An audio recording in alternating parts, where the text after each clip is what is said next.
What does WillE have to say about the current state of Season of Discovery? Let's find out. During this video, we are just past 2 weeks into Season of Discovery, and Okay. it has been an amazing ride so far. There has been raiding, PvPing, and just trying to figure out how best to play my class, given all the new runes and abilities. And everyone else has been figuring out their classes too, and it's really starting to show. So today's video was one I was on the fence about making, because I know we are so early into the season and things very well may change in the near future. Again, it's been about 2 weeks and we've only had a handful of raid resets. I also fully appreciate many players won't have had the chance to hit level 25 yet, and that is fine. But myself, I like to look at the numbers. Chat, do you think that most SOD players are 25? I think so. I think most people have been able to hit 25 within the last 2 weeks. No? Guys, it's level 25 over 2 weeks. 25 is like, it doesn't really take that much time, right? I think that most people probably are 25. Numbers. I like to see how different classes are doing out of interest, and to get an idea of how Season of Discovery really has impacted the game so far, and it is trending in a certain direction, I will say that much. I also realised the devs in the season didn't set out to make a near perfectly balanced experience, where we are all within a few percentage of each other on the damage meter, nor do I expect that from Classic, to be honest. In fact, Agrend himself has been clapping back at people jumping to conclusions about how their class is performing already. What did he say there? I want to stop and read that. Honest question, do you think we are done making adjustments? I find the whole phase thing a bit confusing, in quotes. It's been 9 days, more than half of players aren't 25 yet. I think we are just getting started. Okay, so on the 9-day mark, he said more than half of players aren't 25, and now it's another week has gone by since then. Maybe most people aren't 25 still. I don't know. Conclusions about how their class is performing already, and I love to see that directly from somebody who's in charge of this game. And as a follow-up to that, just before I was about to release the video, Blizzard have done a huge round of buffs for some of the classes suffering most in the current raid tier. I guess if we throw them enough extra numbers, eventually they will work, but I still think there are likely to be reoccurring problems. But today I want to talk about something which I think is worth giving. And also, by the way, class balancing problems that they're trying to solve at level 25 are going to be totally different at level 40. They'll be very different at level 50. So, like, let's say that mages. I'm just going to make something up. Let's say that mages needed a 50% nerf at level 25. Well, they might need a 50% buff at 40. It might be a totally different dynamic. One, because of they have 15 more talent points. They've got new spells. They've got new runes. Gear itemization is a little bit different, right? Who knows? Who knows? Giving feedback on, because right now it's more than just X class good, Y class bad. And again, I'm sure they are aware of this and have plans for changes, but I think in the interest of the season being a great experience for everyone, this is a topic worth bringing up. Picture, okay, let's go. Warcraft logs Black Fathoms deep over a range of 2 weeks, and do you see where this is DPS Priest at the very bottom? Shadow Priest, very bottom here. That is, that sucks. That sucks. So let me get this straight. The meta is warriors, rogues, and hunters at the top. That's new. That's new. We've never seen that vanilla WoW meta before. 95th percentile. This is how the top 5% performers for each class are doing. There's a pretty big gap between the top and the bottom. That's the first thing you'll notice here. But that isn't really the point I want to get across, because we can change this down to 75th percentile here, or even 50th. And it's a similar story as to which classes are the ones. 50th percentile is representative of like just your average players. These are not, they're like totally normal average, okay? Right in the middle of the bell curve. So these are your middle of the bell curve players. Marksmanship hunters, DPS rogues are absolutely owning. Absolutely owning. Is doing well. The point is that in every example, the classes at the top deal mainly or entirely physical damage, and the classes doing not so well deal mainly or entirely magical damage. Yes, there are some outliers here, such as the poor boomies or shadow priests, but it's not just a well buff those classes issue here. Every single caster is worse off than melee, with the one exception perhaps being warlock. This is true. By the way, okay, the stats and the Warcraft logs we're looking at here, WillE is using information from before the changes that Blizzard made yesterday. Blizzard nerfed a bunch of classes yesterday and buffed a bunch of classes yesterday. So this data is already old. But we can say this is how it was for the first two weeks of SOD. You're right. Back during a fight. Also, Warlocks are the only caster who can use 2 runes in their main rotation, Incinerate and Chaos Bolt, and if you can get away with only using runes to deal damage as a caster, you very much want to do that. We'll talk about why later. The other big outlier is Enhancement Shaman, which isn't keeping up with other melee. Why is that? Well, if I had to guess, most of their DPS buttons are still spells, and they have a mana bar to contend with too. Now, there will always be a best and a worst DPS. That is how World of Warcraft works. So as of yesterday, they buffed the Boon of Black Fathom world buff. It gives you spell hit now too. So between the Boon of Black Fathom spell hit buff, you have the spell hit mana oil you can put in your weapon. I think that every caster is capable of getting hit cap. I think every caster can be hit cap now. So you have your epic boots, which gives you a hit rating. It's the Boon of Black Fathom world buff and the spell oil. I think everyone can be hit cap. I think so. Always has, always will do. But from what I can see at the moment, casters are generally worse than physical damage dealers. And though we are very early into the season, I know that melee outscale casters by a pretty big margin. And some of the caster gear that can drop is insane. This boss, man, is so goddamn annoying. You're getting knocked off into the water. If you're a pet class, your pet just does nothing. God damn, this boss is so annoying. I mean, pretty much all the gear from BFD is crazy, but check this out, for example. The new epic staff that drops is so good, it would have been level 60 pre-bis back. I never thought about it like this. Bro, no, huh? He's saying this staff would have been level 60 pre-bis. It's pretty close, but I still would say no. So Rod of the Ogre Magi is 1% spell crit. It's like, it's close, but not quite. I would still rather have Rod of the Ogre Magi. It's a little bit better, but yeah, it is. He's valuing spell crit at 3 spell power. That's more than that. Yeah. Back in 2019 Classic, for every single caster. Oh, okay, so this is Staff of Jordan. It's pretty much the same as Staff of Jordan. It's a little bit better than Staff of Jordan. This is including Diamond loot. That's wild. And we can get that at level 25. The epic sword that drops is amazing too, but you're gonna replace that at level 40. Even if Blizzard didn't put new weapons in the game, there are better choices. Then again, it is a bit hard to compare weapons between casters and melee. One of them is very dependent on their weapon for damage, the other not so much. And I know, we're level 25, right? We've got new runes coming in the future, but when we level up, everyone gets more powerful. Shadow Priest's underlying issues are not going to be fixed when you get Shadow Form. I'll just say that right now. So what's the deal then? Why is physical good, caster bad? The first point is spell ranks. Spell ranks existing can put casters in a position where they're just short of being able to rank up their main damage dealing ability. That is true. There's a lot of good spell ranks that you can't get until level 26. And we are stuck at level 25. Every class has one of those spells, and it's like, oh man, if I only had my level 26 rank, it would be so good. Something I'm sure you've noticed with runes is that they just scale up as you level, and they do not have spell ranks. On top of that, they cost 1% of your base mana instead of a flat value. And in a larger number of cases, rune-based abilities are going to be significantly more mana efficient to use than your standard class spells. The ability for spells to scale and not need to be ranked up is a change from Kata, by the way, and base mana usage came from Wrath. Now, getting a new spell rank is kind of a big deal. For me, on my Warlock at the moment, my best rank of Shadow Bolt is rank 4, learned at level 20. It does 92 to 104 damage. The next rank is 28, which I can't get this phase, and that deals between 150 to 170 shadow damage. So we're talking the difference between me having a button that does on average 98 damage versus one that does 160. Now for melee, however, spell ranks are not such a big deal,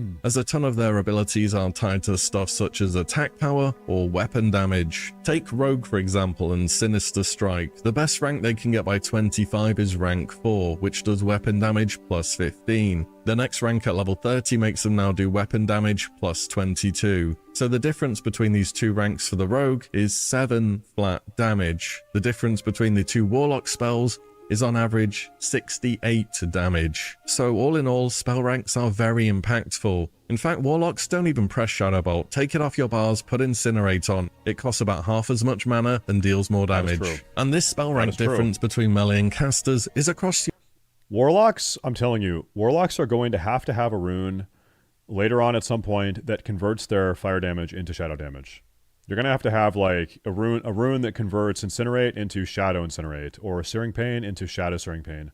Otherwise, you're not going to be able to properly, like, your new flashy, exciting version of Warlock, where you're Metamorphosis tanking, you're spamming Searing Pain, or you're playing Chaos Bolt, or you're playing Incinerate. You can't even do that in Molten Core or Blackwind Lair, because almost all the bosses are immune to fire damage. So there's got to be something that helps you compensate for that. Your whole spellbook too. This is just one example so you can see the difference. On top of that, this isn't just a kind of, well, it's like this at 25, but it'll be better later, as each new level cap introduces new breakpoints where casters are short on getting new spell ranks, whereas melee just kind of don't care about them that much. It's only at level 60 when things begin to even out. This very much could just be something you have to deal with up to level 60 though. Spell ranks are a big part of Classic. Sometimes you want to down rank or use a more mana efficient spell. Moving this whole system to scaling as it was in Kata seems like a big step. Perhaps base mana costs are starting to make a bit more sense now though. I mean, I'm just saying, my Shadow Bolt costs 110 mana. I'll say as a Warlock, as a caster main, who cares? If you had expected the level 25 meta to be perfect, and then the level 40 meta to be perfect, and then the level 50 meta to be perfect, and then the level 60 meta to be perfect, I think you had out of touch expectations. We're going to be at level 25 for like 2 months at most, and then we're going to move on, and then we're never going to think about this again, really. So whatever. And my best rank of life tap restores 75 mana. I swear I'm getting an RSI for how much I'm having to tap this season. And I'm a Warlock, so you could say I don't have anything to complain about. Next though, it's not just spell ranks, it's scaling. Straight up scaling. You know, back when WoW first came out, barely any gear had spell power on it, or if it did, it was a very small amount. The idea was that casters put on intellect, and this would allow them to cast more spells, and therefore remain relevant over the course of a fight. Eventually though, Blizzard did start amping up spell power on items as they realized intellect alone was not enough. This is why typically when you're leveling in vanilla, nothing really has spell power on. However, these days now we have a pretty good idea that spell power is rather good in fact. Ironically, half the casters in the game are still going even with the updated gear, but still. What I'm getting at is that spell power equals damage for casters, and it's a purely secondary stat. Intellect is nice and everything, you need intellect for a good mana bar, but given the choice, you're gonna take Intellect also gives you spell crit. Maybe people don't know that. It's a different ratio when you're level 25, and I'm not sure what the ratio is, but when you're level 60 at least, it depends on your class also, but it's always around 60 intellect equals 1% spell crit.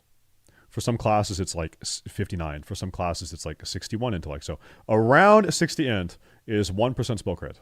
Spell power for damage. Pretty good. What do melee need for damage? They need agility and strength, but they also benefit from both of these stats for attack power and crit. On the caster side, they have intellect for extra mana so they can cast more. It also gives a small amount of crit. They have spirit, which is meant to aid mana regeneration, and then they have no stats that directly boost their spell damage. It's almost as if something was missing here, like a stat called willpower, where 1 point equals 1 or 2 spell damage. And though the new raid gear and updated raid quests start to fix this stat imbalance, physical damage dealers just get more out of their stats. They scale with percentage buffs such as the ZG buff when we can get that eventually, or Blessing of Kings or Aspect of the Lion. But more importantly than that perhaps is that they can crit with nearly all of their main attacks. So if anything I'll mention today, I'd say this has the biggest potential to change in some shape or form, and I'm 100% sure Blizzard knows how impactful this is, but as we currently are, only direct attacks can crit. Damage over time effects cannot crit in vanilla, so everything an Affliction Lock does basically,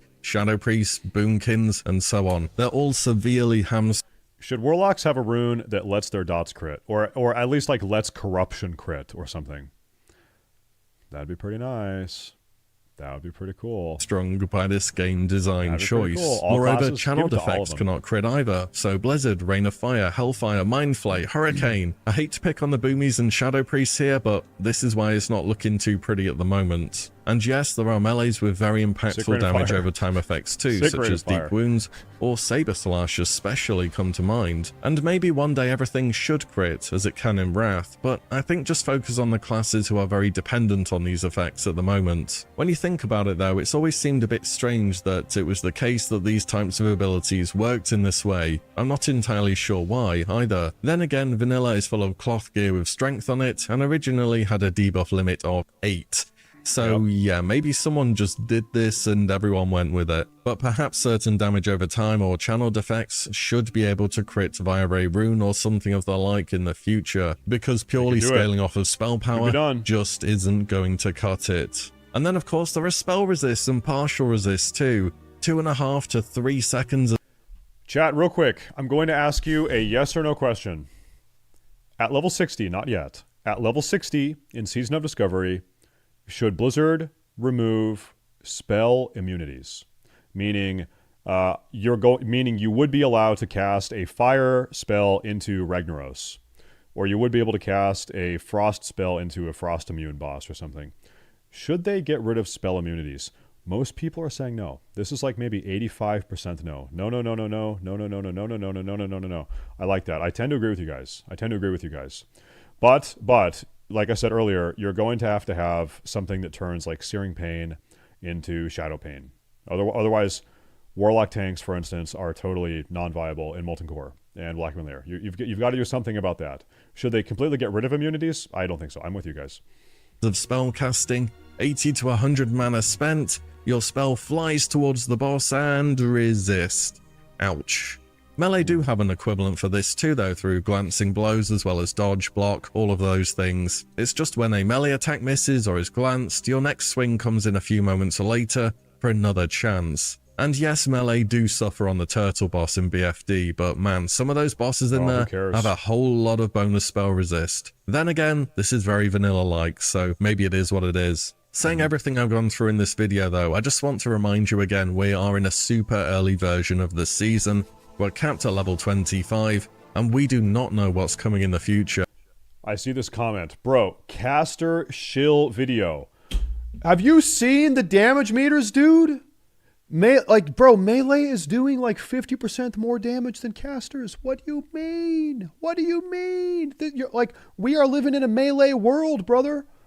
I think Blizzard have been doing a great job of rapidly balancing the classes as well as the game as a whole, so maybe some of the things I've gone over here are already in line to be addressed. And remember, the logs I showed at the start are for the raid, and the raid is basically a bunch of single target encounters which take a few minutes each. There is more to the game than that. There's PvP, there's gold farming, there's dungeons, there'll be more leveling in the future. And in all of these other areas, casters are doing just fine. Either way, I thought this was something worth talking about for the season. I know we're set for more changes in the future, but discovering that basically every melee spec is better than basically every caster spec in the raid is not quite the discovery that I was hoping to make. And I've been tracking Warcraft logs since early in the season. The physical... Speaking of Warcraft logs, I want to show you guys something. Let's look at Black Fathom Deep's speedruns, okay? These are the top speedrunning guilds in Black Fathom Deeps. Polar, number 1.